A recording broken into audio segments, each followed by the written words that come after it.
స్ఫురత్తారానాయకశేఖరాం స్మితముఖీమాపీనవచ్చోరుహాం పాణిభ్యామలిపూర్ణరత్నచషకం రక్తోత్పలం బిభ్రతీం సౌమ్యాం రత్నఘటస్థరక్తచరణాం ధ్యాయేత్పరామంబికాం అరుణకిరణజాలైరంకితాశావకాశ వితృత జపపటీకా పుస్తకాభీతిహస్తా ఇతర కరవరాక్షాఫుల్లకల్హారసుస్థా నివసతి వృతిబాలా నిత్య కళ్యాణశీలా వ్యాసం వశిష్ఠనప్తారం శక్తే పౌత్రమకల్మషం పరాశరాత్మజం వందే సుఖతాతం తపోనిధిం వ్యాసాయ విష్ణురూపాయ వ్యాసరూపాయ విష్ణవే నమో వై బ్రహ్మణసే వాసిష్ఠాయ నమో నమః.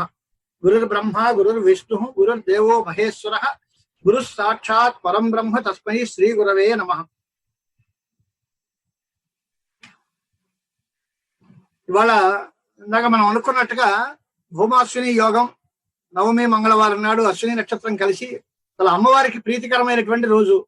చేత జగదంబ యజ్ఞం గురించి మనం మాట్లాడుకోవటం అమ్మవారి కటాక్షంగా భావిస్తూ ఆ తల్లి పాద పద్మాలకు నమస్కారం చేస్తూ ఆ కథలోకి వెళదాం. రాజుగారు అడిగాడు జనమేజయ మహారాజు, వద యజ్ఞ విధిం సమ్యక్ దేవా ఏవ్యాహ తస్యా సమంతతః శ్రుత్వా కరోమ్యహం స్వామిన్ యథాశక్తి అతంద్రిత.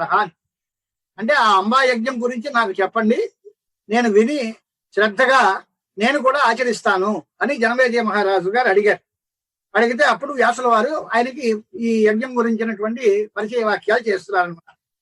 శృణురాజన్ ప్రవక్ష్యామి దేవ్యాహ యజ్ఞం విధానతః. మామూలుగా చెప్పేటువంటిది ఏంటి అంటే వెంటనే అంబా యజ్ఞం గురించి చెప్పారు. అసలు యజ్ఞాలన్నా కర్మలన్నా అవి 3 రకాలుగా ఉంటాయి. ప్రతి చోట కూడా ప్రతి పని సాత్వికమని రాజసమని తామసమని 3 రకాలుగా ఉంటుంది. సాత్వికం రాజసం చైవ తామసం చ తథాపరం మునీనాం సాత్వికం ప్రవక్తం. మునులు చేసేటువంటి యజ్ఞాలు సాత్విక యజ్ఞాలుగా ఉంటాయి. రాజులు చేసేటువంటి యజ్ఞాలు రాజసంగా ఉంటాయి. రాక్షసులు చేసే యజ్ఞాలు తామసంగా ఉంటాయి. ఈ 3 రకాలుగాను ఉన్నాయి. మరి విముక్తులైనటువంటి వాళ్ళు ముముక్షులైనటువంటి వాళ్ళు వైరాగ్యం గల వాళ్ళు ఏవైనా యజ్ఞాలు చేస్తే ఈ 3 దేనిలో చేరుతుంది అన్నారు. అంటే జ్ఞానమయమైన యజ్ఞంగా ఉంటుంది. దాని విషయం వివరం చెప్తాం తర్వాత అంటాడు. ముందు మామూలుగా యజ్ఞాలు 3 రకాలుగా ఉంటాయి.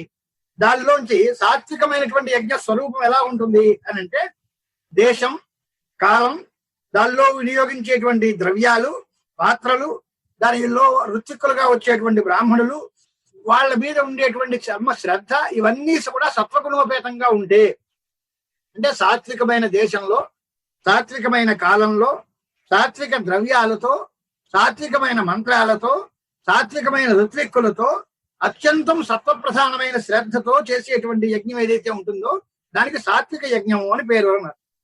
దానిలో ద్రవ్య శుద్ధి కావాలి, క్రియాశుద్ధి కావాలి, మంత్రశుద్ధి కూడా కావాలి. అలాంటప్పుడు ఆ సాత్విక యజ్ఞం పరిపూర్ణమైన ఫలాన్ని మనకి అందజేస్తుంది. ఇక అన్యాయోపార్జితమైన విత్తం చేత ఏదైనా ఒక పని చేస్తే అది ఈ లోకంలో కీర్తిని ఇవ్వదు, పరలోకంలో దాని ఫలాన్ని కూడా ఇవ్వదు. ఎక్కడో దొంగతనం చేసి యజ్ఞం చేస్తాము, లేకపోతే ఎవరినో చావగొట్టి వాళ్ళ దగ్గర డబ్బులు తీసుకొచ్చి నేను ఇది చేస్తాను, ఈ రకమైనటువంటి అన్యాయార్జితమైన విత్తంతో, ధనంతో యజ్ఞాలు కనుక నిర్వహిస్తే దానికి ఈ లోకంలోనూ కీర్తి ఉండదు, పరలోకంలో దాని ఫలితాలు కూడా ఉండవు అని. అంచేత ఏం చేయాలి? తస్మాత్ న్యాయార్జితేనైవ కర్తవ్యం సుకృతం సదా. న్యాయార్జితమైన ధనంతో మనకి యథాశక్తిగా పరమేశ్వరుడు మనకి ఏమి ఇచ్చాడో దాంతో మనం శ్రద్ధగా మన పనులు, మంచి పనులు చేయాలి తప్ప దానికోసమని ఏదో అపమార్గాల్లో డబ్బు సంపాదించడం అనేది కుదరదు. చేస్తే ప్రయోజనం ఏమిటి? యజ్ఞాలకు ఫలం ఏమిటి అని అంటే యశసే పరలోకాయ భవత్యేవ సుఖాయ చ. యశస్సు వస్తుంది, పరలోకంలో సుఖం కూడా వస్తుంది, ఇహలోకంలో కూడా కీర్తి భోగభాగ్యాలు అన్నీ వస్తాయి. కాబట్టి తప్పనిసరిగా న్యాయార్జితమైన విత్తంతో యాగాలు చెయ్యాలి అనేటువంటిది ఉపదేశం చేశారు. చాలా విచిత్రమైనటువంటి ఒక కథ చెప్పాడు ఆయన. అది చూస్తే దేవుడు ఇలా ఉంటుందా అనిపిస్తుంది మనందరికీ. పాండవులు అందరూ చేసినటువంటి యజ్ఞాలు ఎలా ఉన్నాయి అన్నాడు. ప్రత్యక్షంతు తమ రాజేంద్ర పాండవైస్తు మఖకృత. ఏం చేశారు పాండవులు? రాజసూయ యాగం చేశారు. రాజసూయ కృతువర సమాప్త వరదక్షిణ. దాంట్లో చేసినటువంటి విధానం అంతా చాలా బాగా మనకందరికీ తెలుసు. ధర్మరాజు గారు యాగదీక్షితులు, ద్రౌపది అమ్మవారు యజమాన పత్ని, శ్రీకృష్ణ పరమాత్మ సర్వాధ్యక్షుడిగా ఉన్నాడు. ఋత్విక్కులందరూ చత్వారో వయం ఋత్విజ కర్మోపదేష్ట హరిహి అని మేము నలుగురు అన్నదమ్ములు 4 సముద్రాల్లాగా ఉన్నారు అన్నాం. భీమా, అర్జున, నకుల, సహదేవులు అని. వాళ్ళందరూ కలిపి రాజసూయి జయించారు. భీష్మద్రోణాదులు అందరి యొక్క అనుమతితో జరిగింది. కారణం ఎత్ర సాక్షాత్ హరిః కృష్ణ యాదవేంద్రో మహామనాహ బ్రాహ్మణ పూర్ణ విద్యాశ్చ భారద్వాజాదయస్తథా. పోనీ మంత్రానికి లోపం వచ్చిందా అంటే భారద్వాజ మహర్షి అందరూ మొదలైనటువంటి వారు, ధౌమ్యుల వారు, భారద్వాజులు మొదలైనటువంటి మహర్షులు అందరూ చుక్కులుగా ఉన్నారు. సాక్షాత్తు శ్రీహరి అయినటువంటి శ్రీకృష్ణ పరమాత్మ అక్కడ సాక్షాత్తుగా యాదవేంద్రుడైన వాడు ఉన్నాడు. సంపూర్ణంగా యజ్ఞం అయిపోయిన తర్వాత జరిగిన ఫలం ఏమిటి? చాలా విచిత్రమైన కథ చూడండి. కృత్వా యజ్ఞం సుసంపూర్ణం మాసమాత్రేణ పాండవై ప్రాప్తం మహత్తరం కష్టం వనవాసశ్చ దారుణ. యజ్ఞం పూర్తయింది, మహత్తరమైన కష్టం వచ్చింది, అందరూ అడవులు పట్టిపోయారు. బయట అక్కడ వనవాసం ఏర్పడింది. పీడనం చేయవ పాంచాల్యా, పాంచాలి అమ్మవారంత పతివ్రతా శిరోమణికి మానభంగం కలిగింది. ద్రౌపది వస్త్రాపహరణం మనందరికీ తెలిసిన కథ. యూతంలో పరాజయం అయింది, వనవాసం అయింది. ఏం చేశారు? ఈ యజ్ఞం వల్ల వచ్చే ఫలం ఏంటి? పాండవులంతటి వాళ్ళు ఇంత యజ్ఞం చేస్తే ఆ యజ్ఞంలో అన్ని రకాల భోగభాగ్యాలు అన్నీ ఉండగా మరి వాళ్ళు చేసినటువంటి యజ్ఞానికి ఇలాంటి ఫలాలు రావడం కారణం ఏమిటి అని ఒక ప్రశ్న. దీన్ని ఉదహరించాడే. వనవాస మహత్ కష్టం క్వగతం మహజం ఫలం. తర్వాత దాసత్వంచ విరాటస్య కృతం సర్వైర్ మహాత్మభిః. మహానుభావులైన ధర్మరాజ ప్రభుత్వులు అందరూ కూడా విరాట్ రాజు కొలువులో దాస్యం చేశారు. ఇదే యజ్ఞానికి ఫలం. కీచకైన పరిక్లిష్ట ద్రౌపదీచ ప్రమద్వర. చాలా ఉత్తమోత్తమైన ఇల్లాలు మహాపతివ్రత ద్రౌపదీదేవి. కీచకుడి చేత అనేక రకాలైన సూటి మోటలు పడి, ఆ మాటలు పడి ఆయన చేత అవమానానికి సిద్ధమై చాలా ఇబ్బంది పడింది. భయంకరంగా జీవితం గడిపింది. ఇంతమంది మహర్షుల ఆశీర్వాదాలు ఏమైపోయాయి అని అడిగారు. ఆశీర్వాదా ద్విజాతీనాం క్వగతాః శుద్ధచేతసాం భక్తిర్వా వాసుదేవస్య క్వగతా తత్ర సంకటే. కృష్ణ పరమాత్మ మీద అచంచల భక్తి ఉంది పాండవులందరికీ. ఆ భక్తి ఏమైపోయింది? ఈ యజ్ఞం ఏమైపోయింది? ఈ మహర్షుల ఆశీర్వచనాలు అన్నీ ఏమయ్యాయి? వీళ్ళకి ఇన్ని కష్టాలు ఎందుకు వచ్చాయి అని అడిగారు. దానికి సమాధానం ఏం చెప్పాలి అంటే ఎవరి దాని వల్ల కూడా దాన్ని తట్టుకోలేకపోయారు. అంచేత ఏం చేయాలి? కేశవేశతి దేవేశే ధర్మపుత్రే యుధిష్ఠిరే. ధర్మపుత్రుడైన యుధిష్ఠిరుడు యజ్ఞకర్త, యజమానుడు. కేశవుడు శ్రీకృష్ణ స్వామి వారు స్వయంగా అక్కడ ఉన్నారు. మరి ఏంటి ఇలాంటప్పుడు దీనికి ఫలం ఏమిటి అని చేత మనం ఏం చెప్పాలి అంటే సాధనం నిష్ఫలం సర్వం ఉపాయశ్చ నిరర్థక భవితవ్యం భవత్యేవ వచనే ప్రతిపాదకే. భవితవ్యం భవత్యేవ. భవితవ్యత హి బలవతి. విధి బలీయం. ఎన్ని పనులు చేసినా, ఎన్ని ప్రయత్నాలు చేసినా మన ప్రయత్నాలన్నీ అంతంత మాత్రమే తప్ప దాన్ని ఫలితాలు ఇచ్చి తీరుతాయి అనే నమ్మకం లేదు. అంచేత ఆగమోపి అర్థవాదస్య. అన్ని యజ్ఞాలకు ఇన్ని ఫలం ఉంది, అంత ఫలం ఉంది అని చెప్పారు. అయితే ఆగమాన్ని మేము నమ్మకుండా లేం. అదంతా అర్థవాదులండి. వీలైతే మంచి ప్రశంస చేస్తాయి. స్వర్గార్థం తపో వ్యర్థం వర్ణధర్మశ్చ వై తథా. ఇలా కనుక ఏ మాట అయితే ఇదంతా పూర్తిగా పోతుందా అని అంటే కాదు. ఉభయం చాపి మంతవ్యం దైవంచ ఉపాయ ఏవచ. ఉపాయాన్ని అనుసరించాలి, దైవాన్ని కూడా ఆశ్రయించాలి. వాళ్ళకి దైవం అనుకూలంగా లేదు. కృతే కర్మణి చేత్ సిద్ధిర్ విపరీత యదా భవేత్ వైగుణ్యం కల్పనీయం స్యాత్ ప్రాజ్ఞే పండిత బౌళిభిః. అంచేత కర్మలు చెయ్యాలి. మనం చేసేటప్పుడు దైవ సహాయం కూడా కావాలి, దేవత అనుగ్రహం కూడా కావాలి. అలాంటప్పుడు అయితే మనకి పరిపూర్ణమైన కర్మఫలం వస్తుంది. అలా కాకుండా పాండవులు చేసినటువంటి కర్మఫలం వాళ్ళకి ఎందుకు అనుకూలంగా లేదు అంటే దైవం ప్రతికూలంగా ఉంది అని. కృతే కర్మని చేత్ సిద్ధిర్ విపరీత యదా భవేత్ అని చెప్పిన తర్వాత ఆ కర్మ వైగుణ్యానికి కారణాలు ఏమేమిటి అని అంటే చాలా రకాలుగా ఉంటాయి. కర్తృభేదం ఉండొచ్చు, లేదా మంత్రభేదం ఉండొచ్చు, లేదా ద్రవ్య భేదం ఉండొచ్చు. కర్మ కర్తృ సాధన వైగుణ్యాత్ అని గౌతమ సూత్రం. వేద అప్రామాణ్యాన్ని ఆశంకిస్తూ వేదాలు ప్రమాణం కాదు అని అడిగారు. ఎందుకు ప్రమాణం కాదు అని అడిగితే దానిలో చెప్పినవన్నీ నిజంగా అవ్వట్లేదు అని. ఇగో ఇలాగే పుత్రకామేష్ఠ చేశాడు, పుత్రుడు కలగలేదు. లేదా చెప్పిందే మళ్ళా చెప్పారు, లేదా ఆవృత్తులు చెప్పారు. ఒకదానికి విరుద్ధంగా చెప్పారు. ఉదితేజుహోతి అని ఓసారి అన్నాడు, అనుదితేజుహోతి అని మరోసారి అన్నాడు. ఏం చెప్పినా తప్పే అన్నాడు. ఉదిత హోమ పక్షానికి నిందుంది, అనుదిత హోమ పక్షానికి నిందుంది. మరి ఇలా చెబితే ఏం చెప్పినట్టయింది? మీరు 2 మాటలు చెప్పారు, రెండింటినీ తప్పే అంటున్నారు. ఈ పరస్పర విరుద్ధమైనటువంటి ఈ మాటలు చెప్తే దీని మీద మాకు ప్రామాణ్య బుద్ధి ఎలాగుంటుంది? తద్ అప్రమాణం అనృతం వ్యాఘాత పునరుక్త దోషేభ్య అని గౌతముల సూత్రం. అనృతం అబద్ధం ఉంది, వ్యాఘాతం ఉంది, పునరుక్త దోషం ఉంది, కాబట్టి వేదాలు ప్రమాణం కాదు అని ప్రశ్నిస్తే దానికి సమాధానం మహర్షి ఏం చెప్పారు అంటే కర్మ కర్తృ సాధన వైగుణ్యాత్. ఫలం లేదని కాదు, ఫలం లేకపోతే దశరథుడికి పుత్రకామేష్టి వల్ల పుత్రులు ఎలా కలిగారు? దానిలో పని లేక కాదు, దానిలో సార్థక్యం ఉంది, దానికి ఆ శక్తి ఉంది. దాన్ని బాగా చేస్తే అవుతుంది, బాగా చేయలేకపోతే ఆ ఫలం రాదు. అంచేత కర్తృభేదంలో గాని, ద్రవ్య భేదంలో గాని, లేదా మంత్రభేదంలో గాని ఏదో తేడా ఉంది. ఉదాహరణకి ఆ విశ్వరూపుడి యొక్క కథ చూపించారు. యథా మఘవత పూర్వం విశ్వరూపో వృతో గురు విపరీతం కృతం తేన కర్మం మాతృహితాయ వై దేయేభ్యో దానవేభ్యస్తు స్వస్తిత్యుక్త్వా పునః పునః అసురాహ మాతృపక్షీయా కృతం తేషాంచ రక్షణం అని ఆ కథంతా చెప్పుకొచ్చి విశ్వరూపుడు, త్వస్తు ప్రజాపతి ఆ కథలన్నీ చెప్పుకొచ్చారు. అలాగే క్రియావైగుణ్యం కర్తృభేదం వల్ల కలుగుతుంది. లేకపోయినట్లయితే పంచాల రాజు గారు ఓ యజ్ఞం చేశాడు చాలా కోపంతో. చేస్తే దానికోసం దేనికి ఆ కథ, ఆయన యజ్ఞం చేయడానికి ప్రధాన కారణం ఏమిటి అంటే భారద్వాజుడైనటువంటి ద్రోణాచార్యుల వారిని అవమానం చేయాలి, ఆయనకి అపకారం చేయాలి అనే ఉద్దేశంతో భారద్వాజ వినాశాయ పుత్రస్య ఉత్పాదనాయ చ దృష్టోద్యమ్న సముత్పన్న వేది మధ్యార్చ ద్రౌపది. ఆయన యజ్ఞం చేస్తే పాంచాల రాజు దానికి కారణం ఏమిటి అంటే ద్రౌపది ద్రోణాచార్యుల వారిని నేను మట్టు పెట్టాలి, బాల్య స్నేహంతో ఆయన ఉండేటువంటి కోపంతో ఆయన మీద ఉండే పగతోటి వాడు యజ్ఞం చేశాడు. ఆ వేది మధ్యలోంచి ద్రౌపది అమ్మవారు వచ్చింది, దృష్టద్యుమ్నుడు వచ్చాడు. ఇది కేవలం రోషంగా చేసినటువంటి పని. పురా దశరథేనాపి పుత్రేష్టిస్తు కృతాయద అపుత్రస్య సుతాస్తస్య చత్వార సంప్రజగ్నిరే. ఆయన యజ్ఞము ఫలించింది, ద్రౌపది దృష్టద్యుమ్నులు పుట్టారు. అలాగే దశరథ చక్రవర్తి యజ్ఞం చేశారు, రామ లక్ష్మణ భరత శత్రుఘ్నులు ఉదయించారు, లోకానుగ్రహం చేశారు. అది కూడా మనకి ప్రసిద్ధమైన కథ. మరి అలా అంటే క్రియ అనేది సార్థకము, దానిలో అనుమానం లేదు. మరి పాండవానాం యథాయజ్ఞే కించిత్ వైగుణ్యయోగత విపరీతం ఫలం ప్రాప్తం నిర్జితాస్తే దురోదరే. తందాలు చూడండి, తప్పుడు పనికి పెడుతూ కూడా దేవుడికి దండం పెట్టి నేను ఈ పనిలో నాకు ధర్మం వచ్చి మాట అయితే నీకు కొబ్బరికాయ కొడతాను అని దండం పెట్టుకునే రోజులు వచ్చాయి. వెళ్ళే పని తప్పు పని, దీనికి దేవుడికి లంచం ఇస్తానని, దీనిలో నాకు జయం కలిగితే నీకు దండం పెడతాను, కొబ్బరికాయ కొడతాను, నీవు పెడుతూ ఉంటావు. అలాగే పాండవులు ఉంటుంది వాళ్ళు అంత ధర్మయజ్ఞంగా చేసినా వాళ్ళు యూతంలో ఓడిపోవడం కానీ, ద్రౌపది వస్త్రాపహరణం జరగడం కానీ, వనవాసం కానీ, విరాట నగరంలో సేవ కానీ ఇవన్నీ ఎందుకు వచ్చాయి అని అడిగాడు.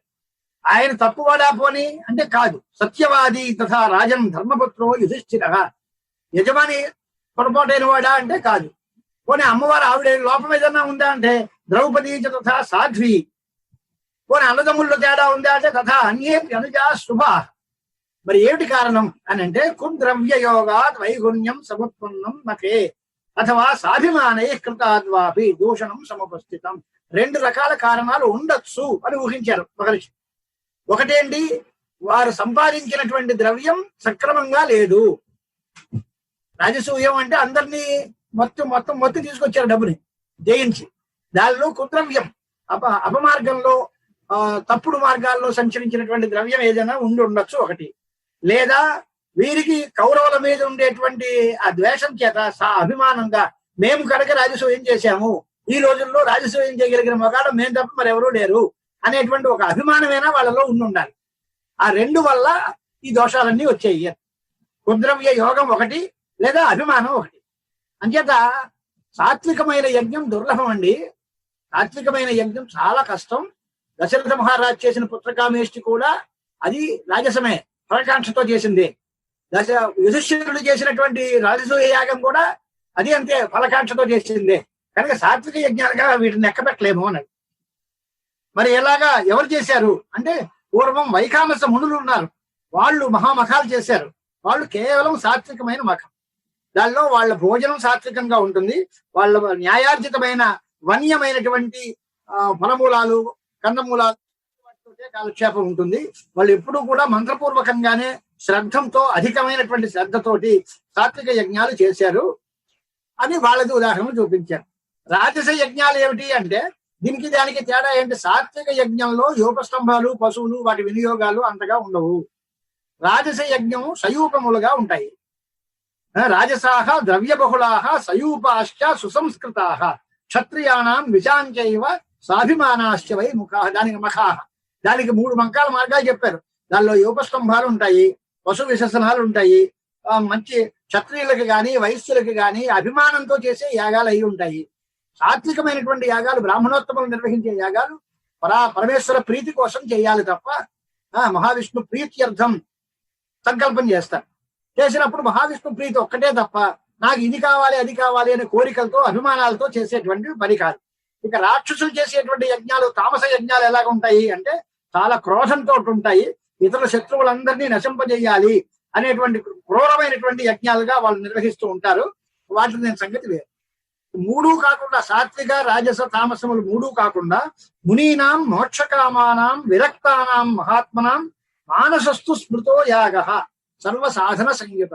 మానసికమైన యజ్ఞం చేస్తారట మోక్షకాములైనటువంటి మహానుభావులు, విరక్తులైన వాళ్ళు. వాళ్ళకి ఆ వస్తువు కావాలి, ఈ వస్తువు కావాలి, అది తేవాలి, ఈ గొడవేం లేదు. మానస పూజ, ఉత్తమ మానసీ పూజ అని ఉత్తమోత్తమైనటువంటిది మానస పూజ. నిర్గుణ పూజ ఉత్తమం, సగుణ పూజ మధ్యమం, అధమాధమం ఇక తర్వాత. విగ్రహాదుల్ని పూజించడం చాలా కింద స్టేటర్లో ఉన్న వ్యవహారం. దానిలో నిర్గుణమైనటువంటి పూజ చేయడం ఇంతకంటే గొప్పది. మానస పూజ చేయడం ఇంతకంటే అత్యుత్తమమైనటువంటి పూజ. అలాంటి మానస యజ్ఞాలు వాళ్ళు నిర్వహిస్తూ ఉంటారు. అలాంటి వాటిల్లో ఏవైనా కొన్ని చిన్న చిన్న తేషాలు ఏవైనా వచ్చే మాట, తేడాలు వచ్చే మాట అయితే శ్రద్ధలో గాని లేదా ద్రవ్యాల్లో గాని బ్రాహ్మణుల్లో గాని ఏవైనా తేడాలు వచ్చే మాట అయితే అది పూర్ణమైన ఫలాన్ని ఇవ్వదు. కానీ మానస యజ్ఞానికి అటువంటి నియమాలు ఏమీ లేవు అన్నారు. దేశ కాల పృథక్ ద్రవ్య సాధనై సకలై తథా నాణ్యో భవతి పూర్ణేవై తథా భవతి మానస. మానస యజ్ఞం చాలా గొప్పది అనే మాట చెప్పారు. కారణం ఏమిటి అంటే ప్రకృతంలోకి వస్తే యజ్ఞాలన్నీ దేనికోసం చేస్తాం మనం? సరి అయినటువంటి సత్ఫలితాలు కావాలి అని. ఫలితాలు కావడం రాకపోవడం అనేటువంటిది మనస్సు మీద ఆధారపడి ఉంటుంది. అంటే మొట్టమొదటిలో మనస్సుని సాధన చేయాలి. ప్రథమం మనః శోధ్యం కర్తవ్యం గుణవర్జితం. ఈ సత్వరజస్తమో గుణాలు లేకుండా మనస్సుని పరిశుద్ధం చేయాలి. ఆ చేసిన తర్వాత శుద్ధే మనసి దేహో వై శుద్ధగా భవే. మనస్సు శుద్ధమైతే దేహం శుద్ధమవుతుంది. అప్పుడు శుద్ధమైనటువంటి దేహంతో ఇంద్రియాలని అర్థాల మీదకి వెళ్లకుండా ఇంద్రియాలని నిగ్రహం చేసుకుని మనస్సును అదుపులో పెట్టుకుని ఆ పురుషుడు మంచి సత్వగుణ శ్రద్ధతోటి వాడు కనుక యజ్ఞం చేసినట్లయితే అది పూర్తిగా సత్ఫలితాలను ఇస్తుంది. అప్పుడు వాడికి పూర్తి అధికారం ఉంటుంది. అంటే ఇవాళ మనం చేయాల్సిన పని ఏమిటి అని, నువ్వు ముందు నీ మనస్సును శుద్ధి చేసుకో, నీ ఇంద్రియాలను అదుపులో పెట్టుకో, సాత్వికమైన శ్రద్ధతో కూర్చో, పూర్తిగా అనవసరమైనటువంటి ద్రవ్యాలు అక్కడి నుంచి తీసుకొచ్చిన దాన్ని వాడద్దు. ఇలాంటప్పుడు నీకు ఈ యజ్ఞం చేసేటువంటి అధికారం ఉంటుంది అని జనమేజయ మహారాజు గారు చెప్పారు. చెప్పి వేదీంచ విశదాం తత్ర మనసా పరికల్పయే అగ్నయోపి తథాస్థాప్య విధివన్ మనసాకిల. బ్రాహ్మణుల ఋత్విక్ గాని వేదులను గాని వేది నిర్మాణం గాని అక్కడ ఉన్నటువంటి అగ్నిహోత్రాలు గాని ఇవన్నీ కూడా దానిలో ఋత్విక్కులు గాని ఇవన్నీ మనసా మనం కల్పించుకోవచ్చు. దానికి ఉదాహరణ అందంగా చెప్పాడు. మనకి త్రేతాగ్నులు అనే మాట అందరికీ ప్రసిద్ధంగా ఉంది కదా. ఆహిత మన గార్హపత్యము, ఆహ్వనీయము, దక్షిణాగ్ని, సభ్యము, ఆహ్వని అవసత్యాగ్ని, ఆవసత్యకము అనేటువంటిది 2 అగ్నులు ఉన్నాయి. ఈ 5 అగ్నుల్ని ప్రాణాపానాదుల్లో ఆరోపణ చేస్తున్నారు. ప్రాణ అపాన తథా వ్యాన సమానోదాన ఏవచ పావక పంచ ఏతే స్థాప్య వేద్యాం విధానత. ఏమిటి అంటే గార్హపత్య తదా ప్రాణ. గార్హపత్యాగ్ని ఏది అంటే ప్రాణవాయువే. అపానవాయువు ఆహ్వనీయము. దక్షిణాగ్ని తథా వ్యాన సమానశ్చ అవసత్యక సభ్యో ఉదాన స్మృత ఏతే పావక పరమోత్కట. ఈ ప్రాణాపానాది పంచవాయువుల్నే ఆ 5 అగ్నులుగా భావన చేసి దానిలో ద్రవ్యాన్ని మనసా ధ్యానం చేయాలి. మానసికమైన ఆహుతి. ద్రవ్యంచ మనసాభావ్యం నిర్గుణం పరమం శుచి. అలాంటి నిర్గుణమైన సాత్విక యజ్ఞం కనుక చేసినట్లయితే అప్పుడు దానిలో హోత ఎవరు అని అంటే మనస్సే. మరి యజమానుడు ఎవరు అంటే మనస్సే. యజ్ఞాది దేవత ఎవరు అంటే నిర్గుణమైన సనాతనమైన బ్రహ్మ. సనాతనమైన నిర్గుణమైన బ్రహ్మను దృష్టిలో పెట్టుకుని మనస్సుతో సాత్వికమైనటువంటి ఆలోచనలతో మనస్సునే హోతగా పెట్టుకుని మనస్సునే యజమానుడిగా పెట్టుకుని బ్రహ్మను నిర్గుణమైన బ్రహ్మను ధ్యానం చేస్తూ ఆ యజ్ఞం కనుక చేసినట్లయితే అది సాత్వికమైన యజ్ఞము చాలా పరమోత్కృష్టమైన ఫలం ఇస్తుంది అన్నారు. మన ఏవ తదా హోత యజమానస్తథైవ తత్ యజ్ఞాధిదేవత బ్రహ్మ నిర్గుణంచ సనాతనం ఫలదా నిర్గుణా శక్తి సదా నిర్వేదదా శివ బ్రహ్మ విద్య అఖిల ఆధార వ్యాప్య సర్వత్ర సంస్థిత. ఆ నిర్గుణ బ్రహ్మ అంటే ఎవరు అంటే ఆదిపరాశక్తి. మొత్తం సర్వ విధమైన ఫలాల్ని ఇచ్చేటువంటి నిర్గుణమైన శక్తి స్వరూపం ఏదో అదే నిర్గుణమైన చైతన్య స్వరూపం. ఆవిడే ఫలప్రదానం చేసేది. అంటే ఫలం ఇచ్చేది ఎవరు అంటే ఆవిడే. ముక్తి రూపిణి ఎవరు అంటే ఆవిడే ముక్తిదా, ముక్తి రూపిణి, ఆవిడే ముక్తిని ఇచ్చేది, ఆవిడే ముక్తి స్వరూపురాలు, ఆవిడే జ్ఞానదా, జ్ఞాన విగ్రహ, జ్ఞానాన్ని ఇచ్చేది ఆ తల్లే. ఆవిడ రూపం ఏంటంటే ఆవిడే జ్ఞాన స్వరూపం. ఆవిడ కొత్తగా జ్ఞానం లేకుండా ఇచ్చేది కాదు, ఆవిడ జ్ఞానం గలది కాదు. జ్ఞాన స్వరూపురాలైన ఆ తల్లి మనకి జ్ఞానాన్ని ఇస్తుంది. ముక్తి స్వరూపురాలైన ఆవిడ మనకి ముక్తిని ఇస్తుంది. మిథ్యా జగదధిష్టాన ముక్తిదా ముక్తి రూపిణి. ఇలాంటి వేదాంత సిద్ధాంతంలో నిర్గుణ బ్రహ్మ ఏదైతే ఉందో అదే ఈ పరాశక్తి. ఆవిడ్ని ధ్యానం చేసుకుని ఆవిడ కోసం చెయ్యాలి అని. దానిలో సమాధి నైవ యోగేన ధ్యాయే చేతసి అనాకుల. దానిలో ధ్యానం ఎలా చెయ్యాలి అని అంటే సర్వభూతస్థం ఆత్మానం సర్వభూతానికి ఆత్మని. నేనే అంతటా ఉన్నాను, ఈ ప్రపంచం అంతా నాలోనే ఉంది. సర్వభూతముల యందు నేనే ఉన్నాను, నా యందే సర్వభూతములు ఉన్నాయి అనేటువంటి భావం. వేదాంతాల్లో కూడా ఇదే మాట. సర్వభూతస్థం ఆత్మానం ఆత్మానిచ సర్వభూతాన్ని, ఆత్మ యందే సర్వభూతములు ఉండాలి. వాడు ఎవడైతే అలా చూస్తాడో సపశ్యతి, వాడే చూపు గలవాడు. పశ్యతి సపశ్యతి, అలాంటి చూపు ఉన్నవాడు, శుద్ధమైనటువంటి దృష్టి గలవాడు. లేకపోయినట్లయితే ఏదో తేడా ఉంటుంది. ఏమని చూడాలి? దృష్ట్వా తాం బ్రహ్మ విద్భూయాత్ సచ్చిదానంద రూపిణి. సచ్చిదానంద రూపిణి అయినటువంటి ఆ జగదంబని సర్వత్రా వ్యాప్తమైనటువంటి చైతన్య స్వరూపంగా చూసిన వాడు ఎవడో వాడు బ్రహ్మవేత్త అవుతాడు. బ్రహ్మవేత్త అయితే బ్రహ్మవిత్ బ్రహ్మైవ భవతి. బ్రహ్మవిద ఆప్నోతి పరం. బ్రహ్మవిత్ అంటే అర్థం ఏంటి అంటే ఎక్కడో బ్రహ్మ ఉంది, తాళం తీస్తే అక్కడ దొరుకుతుంది చూస్తామంటే కాదు, అది బ్రహ్మ కాదు. సర్వవ్యాపకము సచ్చిదానందఘనము అయినటువంటి బ్రహ్మ వస్తువే ప్రపంచమంతా. దానికంటే వేరే వస్తువే లేదు. సదేవ సౌమ్యేదం అగ్రహాసీత్ ఏకమేవ అద్వితీయం బ్రహ్మ నేహ నానాస్తి కించన. ఏకమేవ అద్వితీయం బ్రహ్మ, ఒక్కటే బ్రహ్మ ఉంది. అతో అన్యదార్థం, బ్రహ్మాతిరిక్తమైన జగత్తే లేదు అనే భావంతో చూడాలి.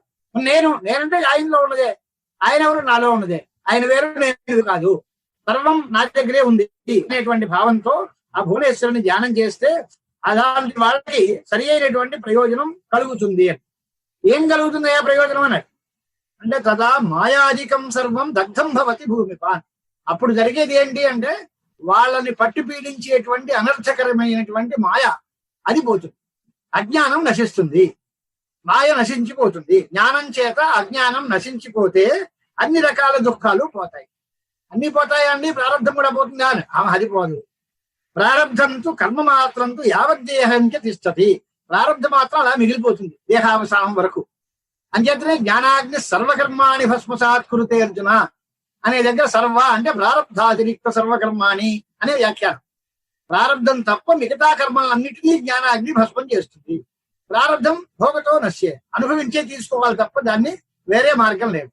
అంచేతనే అంత పాండవులకి కూడా ప్రారంధానుసారంగా ఈ దుఃఖాలు తప్పలేదు. వాళ్ళకి జ్ఞానం లేక కాదు, పరమాత్మ జ్ఞానోపదేశం చేశాడు. విశ్వరూప దర్శనం చేసిన పుణ్యాత్ముడు అర్జునుడు, భగవద్గీత ఉపదేశం పొందిన అర్జునుడు. అయినా వాళ్ళకి ప్రారంధం తప్పలేదండి. ప్రారంధాన్ని మనం ఏం చేయలేమయ్యా. గురువు ఉండొచ్చు, జ్ఞానం ఉండొచ్చు, అన్నీ సరి. దానివల్ల ఆగామి సంచితములు పోతాయే తప్ప ప్రారంధం పోయేది కాదు. ప్రారంధం భోగం చేత మాత్రమే పోతుంది. జీవన్ముక్త స్తదాజాత మృత మోక్షం అవాప్నుయాత్. అప్పుడు ఏమవుతుంది? ప్రారంధం కర్మ మాత్రం ఉంటుంది, అది ఈ జీవితం కొనసాగినంత వరకు ఉంటుంది. ప్రారంధం అంటే ఏంటి? పిల్లలందరూ ఉన్నారు కనుక అనేక జన్మలు ఎత్తిన జీవుడు ఈ జన్మకి సంబంధించినటువంటి పుణ్య పాపాలన్నింటినీ తీసుకుని ఈ మానవ దేహంతో ఇప్పుడు పుడతారు. మనం ఏదైనా ఊరికి వెళ్ళేటప్పుడు సంచిలో ఆ ప్రయాణం బట్టి నెల రోజుల ప్రయాణము అంటే దానికి సంబంధించినటువంటి వస్త్రాలు బట్టలు తీసుకుని వెళ్తాం. ఇప్పుడు ఈ కరోనా ఎక్సెప్షన్ కేసు అనుకోండి, 2 రోజుల కోసం వచ్చిన వాడు 6 నెలల నుండి పోతాడు. అది ఇప్పుడు ఇది కాదు వ్యవహారం. సాధారణంగా ఈ ప్రయాణం కోసం నేను 1 రోజులు ప్రయాణం చేస్తాను, ఆ 1 రోజుల్లోనూ నాకు ఇవి అవసరం ఉంటాయి, వీటిని తీసుకుని నేను వెళ్తాను అంటాడు. అవి అలాగా ఈ జీవితం ఇప్పుడు పుట్టిక దగ్గర నుంచి చచ్చిపోయే వరకు ఉండే ఈ దేహ కాలం, జీవిత కాలంలో వీడు అనుభవించాల్సినటువంటి సుఖ దుఃఖాలకి కారణంగా ఉన్న పుణ్య పాపాలను తీసుకుని ఈ దేహంలో ప్రవేశిస్తాడు జీవుడు. ఆ వాటికే ప్రారంధము అని పేరు. మన వాళ్ళు చెప్పే ఉదాహరణలు ఏంటి అంటే, ధనుర్బాణాలు పట్టుకున్న ధానుష్కుడు మంచి యుద్ధ వీరుడు, అమ్ముల బదులు బోల్డని బాణాలు ఉంటాయి, కొన్ని బాణాలు వదిలేస్తాడు, ఆ మధ్యలో ఇంకో బాణం ధనుసు మీద పెట్టుకుని ఉంటాడు. ఈ టైంలో శత్రువు వచ్చి శరణాగతి వచ్చి, బాబు నేను యుద్ధం చేయలేను, మమ్మల్ని క్షమించండి, మీకు నేను లొంగిపోతున్నాను అంటాడు అనుకోండి. వాడికి ఆ జ్ఞానం వచ్చినప్పుడు కూడా వేసేసిన బాణాలని వదిలేసాడు, వెయ్యబోయే బాణాలని ఆపేయచ్చు. ఉత్తమైన బాణం ఉందంటే మాత్రం దాన్ని వీడేం చేయలేడు. నువ్వు ఇప్పుడు శరణాగతి పొందినా వదిలేసిన బాణాన్ని నేనేం చేయగలను? అది నీకు తగిలితే తగులుతుంది, తప్పుకోగలిగితే తప్పు అదృష్టం ఉంది. దాన్ని మాత్రం నేనేం చేయలేను అంటే. అలాగే శరణు వేడినా తను వేసేసిన బాణాన్ని ఎలా అయితే మళ్ళీ తీర్చుకోలేడో, ఆపలేడో, ఆ రకంగా ప్రారంధాన్ని మాత్రం ఎప్పుడూ ఎవరు తప్పించుకోలేరు. అవశ్యం అనుభోక్తవ్యం కృతం కర్మ శుభాశుభం. కర్మ మార్గంలో కృతమైన కర్మ మంచో చెడ్డో అనుభవించే తీరాలి అనేటువంటి మాట చెప్పారు. ఇలా చెప్పిన తర్వాత బ్రహ్మవిత్ భూయా సచ్చిదానంద రూపిణీం ధ్యాత్వా, అప్పుడు మాయ పోతుంది.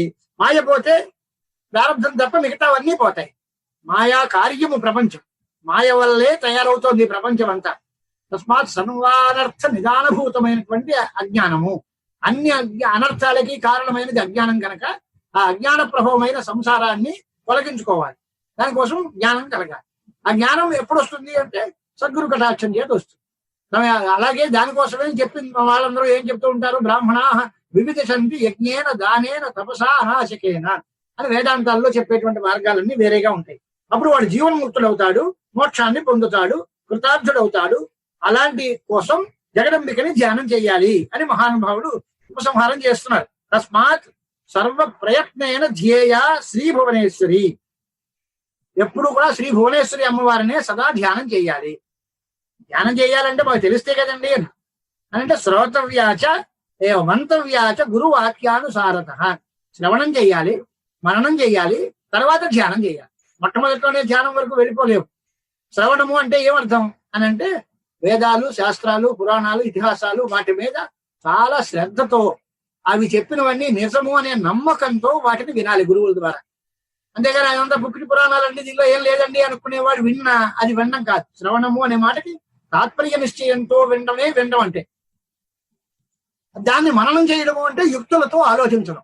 ఈ విన్న మాట యుక్తియుక్తంగా ఉందా లేదా, అవును చెప్పారు కానీ అలా కుదురుతుందా కుదరదా అన్నారు కానీ ఇది యుక్తంగా ఉంటుందా ఉండదా, దీనికి సాధక బాధకాలన్నీ ఆలోచించుకుని ఆ విన్నది బాగానే ఉంది అనేటువంటి మాట చెప్పడానికి మననము అని పేరు.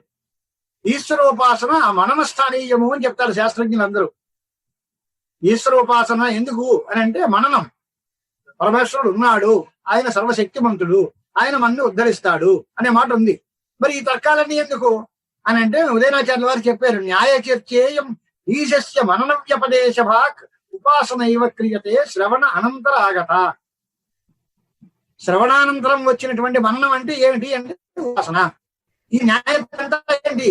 మీమాంసా న్యాయ సంచారాలు కానీ లేదా తార్కికమైన న్యాయాలతో యుక్తులు కానీ దాన్ని తర్జన భర్జన పరిచి అవును కాదు అని దెబ్బలాడుకోవడం దేనికి అంటే ఉపాసన. దానితో విన్న మాట నిజమే, యుక్తియుక్తమే, ప్రమాణ సిద్ధమే. దీని మీద వచ్చినటువంటి ప్రశ్నలన్నిటికీ సమాధానాలు మనం చెప్పొచ్చు, అన్ని పూర్వపక్షాలని ఖండించవచ్చు. విన్నది వేదం చెప్పింది అక్షరాల నిజం, 100% నిజమే అనేటువంటి ఒక నమ్మకం కుదరడం కోసం ఉపాసన చేస్తాం. దాన్ని న్యాయ చర్చ అని పేరుతోటి పిలుస్తారు. అది మననం అంటే. ఆ తర్వాత ధ్యానం. ధ్యానం అంటే ఎలాగుంటుంది? అవిచ్ఛిన్న తైలధారావత్. పైనుంచి నూనె పోస్తూ ఉంటే, నీరు పోస్తూ ఉంటే బ్రేక్ అయిపోతుంది, మధ్యలో ఖాళీ వస్తుంది.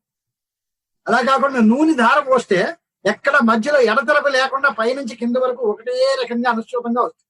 అలాగా మనస్సు ఏ వస్తువుని ధ్యానం చేస్తున్నామో ఆ వస్తువు మీదనే ఆలోచన ప్రవాహంగా ఉండాలి. విజాతీయ సజాతీయ ప్రత్యయ ప్రవాహ. మా కాశీపతి వాళ్ళు ఉన్నారు కనుక ఆ మాట అంటున్నాను, లేకపోతే మామూలుగా ఉపన్యాసాల్లో చెప్పేది కాదు. విజాతీయ ప్రత్యయ అనంతరిత సజాతీయ ప్రత్యయ ప్రవాహ ధ్యానం అంటే వేరే ఇంకో రకమైన ఆలోచన మధ్యలో రాకూడదు, ఈ ఆలోచన మధ్యలో అడ్డకూడదు. అలాంటిది ఒకే రకమైన ఆలోచన పూర్తిగా ప్రవాహంలాగా సాగితే దానికి ధ్యానము అని పేరు. అలాంటివన్నీ చేసినట్లయితే రాజన్ కృతో యజ్ఞ మోక్షద నాత్ర సంశయ. ఇలాంటి చేసిన యజ్ఞము మోక్షాన్ని ఇస్తుంది. మరి తకమా యజ్ఞాలన్నీ ఏమవుతాయి? తకమా యజ్ఞాలు కూడా ఫలాలు ఇస్తాయిందో అన్ని అవేం అనవసరం అని కాదు. తకమా యజ్ఞాలు కూడా ఫలాలు ఇస్తాయి. అన్యే యజ్ఞా సకామాస్తు భవంతి క్షయోన్ముఖ. దానికి దీనికి తేడా ఏంటి అని అంటే ఈ మానసమైనటువంటి జ్ఞాన యజ్ఞం కనుక చేసినట్లయితే దీనివల్ల వచ్చే ఫలానికి నాశం లేదు. ఇతరమైనటువంటి అగ్నిష్టోమాది క్రతువులు సకామంగా చేస్తే క్షీణే పుణ్యే మత్స్యలోకం విశంతి అని దాని ఫలాన్ని అనుభవించి మళ్ళీ కిందకి వచ్చేయాలి. అది పునరావృత్తి వస్తుంది. అక్కడ జ్ఞాన యజ్ఞం దగ్గర పునరావృత్తి లేదు. జ్ఞాత్వా ముచ్యతే నస పునరావర్తతే. వాడు మళ్ళీ పునరావృత్తి లేదు, పూర్తి పునర్జన్మరహితమైనటువంటి శాశ్వత బ్రహ్మపదం లభిస్తుంది. అంచేత ఈ జ్ఞానయజ్ఞం గొప్పది. అగ్నిష్టోమేన విధివత్ స్వర్గకామోయజేతి వేదానుశాసనం చ ఏతత్ ప్రవదంతి మనీషిణ. మంచిదే, జ్యోతిష్టోమేన స్వర్గకామోయజేత అనే మాట ఉంది, వేదం చెబుతోంది, చేస్తున్నారు. దానివల్ల స్వర్గము వచ్చే మాట నిజమే. కానీ ఎంతకాలం? అది కొంతకాలం అనుభవిస్తారు. అది అయిపోయిన తర్వాత మళ్ళీ వెనక్కి క్షీణే పుణ్యే మర్త్యలోకం విశంతి చ యథామతి తస్మాత్తు మానస శ్రేష్ఠ యజ్ఞ అక్షయ ఏవ సహ. అంటే దీనిలో ఇంకో ప్రశ్న వేస్తారు వేదాంతులు. అక్షయం హై దర్శపూర్ణమాస యాజిన సుకృతం భవతి అని అంటారు కదా. దర్శపూర్ణమాసం చేస్తే అక్షయ ఫలం వస్తుంది అంటారు. అది క్షయం కాదు కదా, మళ్ళీ మృత్యులోకానికి ఎలా వస్తారు? అక్కడ అక్షయ ఫలము అనే దానికి అర్థం కాస్త ఎక్కువ అనే అర్థమే తప్ప అది క్షయం కాదనో మళ్ళీ పునరావృతి ఉండదనో దాని అర్థం కానే కాదు. ఈ యజ్ఞాల కంటే కాస్త పెద్దది, అంతే తప్ప పూర్తిగా అక్షయ ఫలాన్ని ఇచ్చేది కేవలం జ్ఞాన యజ్ఞమే. అంతేగాని ఇతర యజ్ఞాలు ఏవి కూడా అక్షయ ఫలాలను ఇవ్వవు. అంచేత మానస యజ్ఞమే చాలా గొప్పది. ఇలాంటి యజ్ఞాలను మనం ఏం చెయ్యాలి అని అంటే, నీ రాజవంశంలో ఉన్నటువంటి వాళ్ళు ఇలాంటి యజ్ఞాలు చేయడానికి చాలా కష్టం అండి అని. కారణం ఏమిటి అంటే, నా రాజ్ఞా సాధితం యోగ్య మకువసౌ జయమిచ్చత. మీకు జయం కావాలి, శత్రు పరాజయం కావాలి అనే కోరికలు ఉంటాయి. మీరు రాజస యాగాలు చేయగలరే తప్ప ఈ సాత్విక యాగాలు మీరు చేయలేరు. అంచేత ఏం చేయాలి? సర్పయజ్ఞం నువ్వు చేసావు. ఇందువల్ల తమో గుణ ప్రధానంగా మా నాన్నకి ఒక పాము వల్ల అపకారం జరిగింది కనుక ఈ ప్రపంచంలో పాములే లేకుండా చేసేస్తాను అన్నంత వైర బుద్ధితో, క్రోధంతో సర్పయజ్ఞాన్ని ఆరంభించావు. తస్వామసస్తు కృత పూర్వం సర్పయజ్ఞస్వయాసున వైరం నిర్వాహితం రాజన్ తక్షకస్య దురాత్మన యత్కృతే నిహతా సర్పాహ త్వయా అగ్నవ కోటి సప్పరే. అంటే నీ వల్ల కొన్ని లక్షల మంది పాములు అగ్నిహోత్రానికి ఆహుతి అయిపోయారు. ఎంత పాపం మూట కట్టుకున్నావు. దీనివల్ల ప్రతీకారం చేసుకున్నావు అనుకున్నావే తప్ప నీవు సంపాదించిన పుణ్యం ఏముంది? కనుక ఆ పాపాలన్నీ తొలగించుకోవాలి అంటే నీకు నేను ఉపదేశం చేస్తున్నాను, విను అని. ఏమిటి? దేవీ యజ్ఞం కురుష్వ అద్య వితతం విధిపూర్వకం. దేవీ యజ్ఞాన్ని చేయి. ఇది సాత్విక యజ్ఞం. దీనిలో పాములకి అపకారం చేస్తాను లేదా పాములందరినీ భస్మం చేసేస్తాను ఇలాంటి ప్రయత్నాలు మానుకో. పూర్వం చేసినటువంటి తామస యజ్ఞాల జోలికి పోకు. సాత్వికమైనటువంటి యజ్ఞాన్ని చెయ్యి. అక్కడ చెప్పాడు. ఎవరు చెప్పారు ఇది? విష్ణునాయ కృత పూర్వం సృష్టి యాదవం నృపసత్తమ. మహావిష్ణువు మొట్టమొదట్లో సృష్టి యాదిలో చేసినటువంటి సాత్విక యజ్ఞం ఇది. అలాంటి యజ్ఞం నీకు చేయిస్తాం, నీ జాగ్రత్తగా చెయ్యి. దానివల్ల నీకు వచ్చే లాభం ఏమిటి అని అంటే, దేవీ బీజ విధానజ్ఞమైనటువంటి వాళ్ళందరూ కనుక నువ్వు చేసినట్లయితే సముద్ధర మహారాజా పితరం దుర్గతింగతం. ఈ యజ్ఞం కనుక చేసినట్లయితే నీ తండ్రి గారు పరీక్షణ్ మహారాజా వారు దుర్గతిలోంచి బయటపడి శాశ్వతమైనటువంటి బ్రహ్మపదాన్ని పొందుతాడు. సముద్ధర మహారాజా పితరం దుర్గతింగతం విప్లావమానజం పాపం దుర్ఘటం నరకప్రదం తథైవ శాపజో దోష ప్రాప్త పిత్ర తవానక. పరీక్షిత్ వృత్తాంతం మనం చదువుకున్నాక ఆయన సచిన బావుని ఆ మహర్షి మెడలో వేయడం వల్ల బ్రాహ్మణ శాపానికి గురయ్యాడు. ఆ శాపం వల్ల వచ్చిన దోషం ఒకటి, విప్ర అవమానం చేత చూసినటువంటి దోషం ఒకటి. ఇలాంటి దోషాలన్నీ పోయి ఆయన దుర్గతులు లేకుండా శాశ్వతమైనటువంటి సద్గతిని పొందాలి అంటే నువ్వేం చెయ్యాలి అంటే దుర్మరణం పొందాడు. ఆ దుర్మరణం పొందేటప్పుడు కూడా ఆయన తాలూకు విశేషాలు ఏమిటి అనే దగ్గర ఆయన పరీక్ష చాలా అదృష్టవంతుడు, పరీక్ష పరమేశ్వరుడు ఎక్కడున్నాడు అని పరీక్షించేశాడు అని కథలు ఉంటాయి, భాగవత కథ చెప్తారు మనం. అది ఒక రకమైన దృష్టితో నడిపిన కథ. ఇప్పుడేం చెప్తున్నాడు? ఆయన చాలా నీచమైనటువంటి దుర్మరణం పొందాడు. పాముకాటికి పోయి గురైపోయి చచ్చిపోయాడు. మహారాజులు మహాక్షత్రియులైనటువంటి వాళ్ళు ఎలా పోవాలి? సంగ్రామంలో యుద్ధంలో వీరోచితంగా పోరాడుతూ శరీర త్యాగం చేస్తే దాని అందం వేరు. కానీ అలాంటి యుద్ధంలో మరణమా రాలే. పోని గంగాది తీర్థాల్లో ఏకాశి క్షేత్రంలోనూ ధ్యానం చేస్తూ ప్రాణం వదిలేసాడా అంటే అది లేదు. నా సంగ్రామే నా గంగాయాం స్నాన దానాది వర్జితం మరణం తే పితుహు తత్ర సౌధే జాతం కురుద్వహ. హాయిగా మేడ మీద 7వ అంతస్తు మేడలో మంచం మీద పడుకుని తెచ్చిపోయాడు. ఎంత దుర్మరణం వచ్చింది. ఇలాంటి దాన్ని నువ్వు తగ్గించాలి, దానికి మంచి సద్గతులు ఇవ్వాలి అంటే ఏం చెయ్యాలి అంటే ఈ సాత్విక యజ్ఞాన్ని చెయ్యి. ఎన్నో రకాలైనటువంటి ఘోరాలు ఉన్నాయి. దానిలో అటువంటి దుర్గతులు ఏవి కూడా ఆయనకి రాకుండా చెయ్యాలి అంటే మనస్సు నిర్మలంగా చేసుకుని నువ్వు సాత్వికమైనటువంటి ఈ యజ్ఞాన్ని చక్కగా చెయ్యి. చేసినట్లయితే దానిలో ఫలితం వస్తుంది అని ఉపవాదం చేశారు. వీడు ఎలా అనుకోవాలి అని అంటే, ఆ పరీక్షిత్ మహారాజు గారికి శాపం వచ్చిన తర్వాత ఓ వారం రోజుల్లో ప్రాణం పోతుంది అని అనుకున్నాడు. అప్పుడు ఆయన మనోవేదనలు ఎలా ఉన్నాయి అని అంటే, నేను చాలా విముక్తుణ్ణి అనే మాట ఉందా అంటే లేదు. పోనీ ఈ సంసారంతో నాకేం సంబంధం, వచ్చింది పోయింది, పోతే పోతుంది, జాతస్య ధ్రువో మృత్యు అనే వైరాగ్యం వచ్చిందా అంటే అది లేదు. వాడు ఏం పట్టుకున్నాడు ప్రాణం మధ్య, కథం జీవామ్యహం కామం మంత్రజ్ఞానం ఆనయంతు వై. నేను ఇంకా మంత్రవేత్తలు ఎవరినైనా పిలవండి, ఈ పాముకు మంత్రం వేస్తారేమో, నేను ఇంకా 10 కాలాల పాటు చల్లగా బతకాలి. ఔషధం మణిమంత్రం వా యంత్రం పరమకం తథా ఆరోహణం తథా సౌధే కృతవాన్ నృపతిస్తదా. ఏదో మణులో మంత్రాలో తంత్రాలో పెట్టుకోవడం, ఎవడైనా మహర్షులు ఎవరైనా వచ్చి నాకు ఏదైనా ఉపకారం చేస్తానంటే వాళ్ళని రమ్మనండి, వాళ్ళకి కావాల్సినంత దక్షిణ ఇద్దాం, వాళ్ళ చేత యజ్ఞాలు మంత్రాలు చేయించండి, నేను బతికి పట్టకట్టాలి అనే ఆలోచనే ఉంది తప్ప, పోతే పోతుంది రసో ప్రాణం, ప్రాణం పోతే నష్టమే ఉంది, మనం పరమాత్మను చూడాలి అనే వైరాగ్యం లేదు. మగ్ను మోహార్ణవే ఘోరే మృత సౌధే అహినా హత. మోహం అనేటువంటి అడవిలో పడిపోయాడు, మోహాంధకార మగ్నుడై ఆ సౌధంలో ప్రాణం వదిలేశాడు. అప్పటికి కూడా అతనికి వైరాగ్యం కలిగిందా అంటే లేదు. కారణం ఏమిటి అంటే అప్పటికే కలిప్రవేశం అయిపోయింది కనుక, కృత్వా పాపం కలేర్యోగాత్ తాపసస్య అవమానజం. ఆ కలియుగం ప్రవేశించడం వల్ల ఆయన బ్రాహ్మణ అవమానం చెయ్యాలి అనే ఆలోచన వచ్చింది. ఆ అవమానం చేత ఇలాంటి తప్పనిసరి అయినటువంటి పరిస్థితులు ఆయనకి ఏర్పడ్డాయి. అంచేత మీరేం చెయ్యాలి, పూర్తిగా దేహమందు మమత్వం పూర్తిగా పోగొట్టుకోవాలి. ఆయనకి అది పోలే. మనం ఏమిటి, బ్రహ్మైవాహం నా సంసారి సదా ముక్త సనాతన, నేను బ్రహ్మను, నాకు ఎప్పుడు ముక్తే నా స్వరూపము, నేను ఎప్పుడూ బద్ధుణ్ణి కాదు. ఈ దేహేన మమ సంబంధ కర్మణా ప్రతిపాదిత, కర్మవశం చేత ఈ దేహంతో సంబంధం వచ్చింది, అవన్నీ వస్తాయి పోతాయి. మనుష్య దేహ యోగేన సుఖ దుఃఖానుసాధనాత్. ఈ మనుష్య దేహం వస్తే దానిలో కొన్ని సుఖాలు ఉంటాయి, కొన్ని దుఃఖాలు ఉంటాయి, వస్తే దానికి అలా చూసుకోవడమే తప్ప, సుఖేషు దుఃఖేషు అనుద్విగ్నమనాహ సుఖేషు విగత స్పృహ విగత రాగ భయక్రోధ అని గీతల్లో చెప్పినట్టుగా దానిలో రాగద్వేషాలు భయాలు క్రోధాలు ఏమీ లేకుండా, సుఖాలు వచ్చినా పొంగిపోకూడదు, దుఃఖాలు వస్తే కుంగిపోకూడదు. మరణం వచ్చింది మంచిదే రాని, దానికేముంది, ఇది యోగులకు కూడా తప్పదు. అలాంటప్పుడు మరణం వచ్చిందని భయపడ్డం ఎందుకయ్యా దీనికోసం అనేటువంటి ఆలోచన ఉండాలి. అది లేదు నీ తండ్రికి.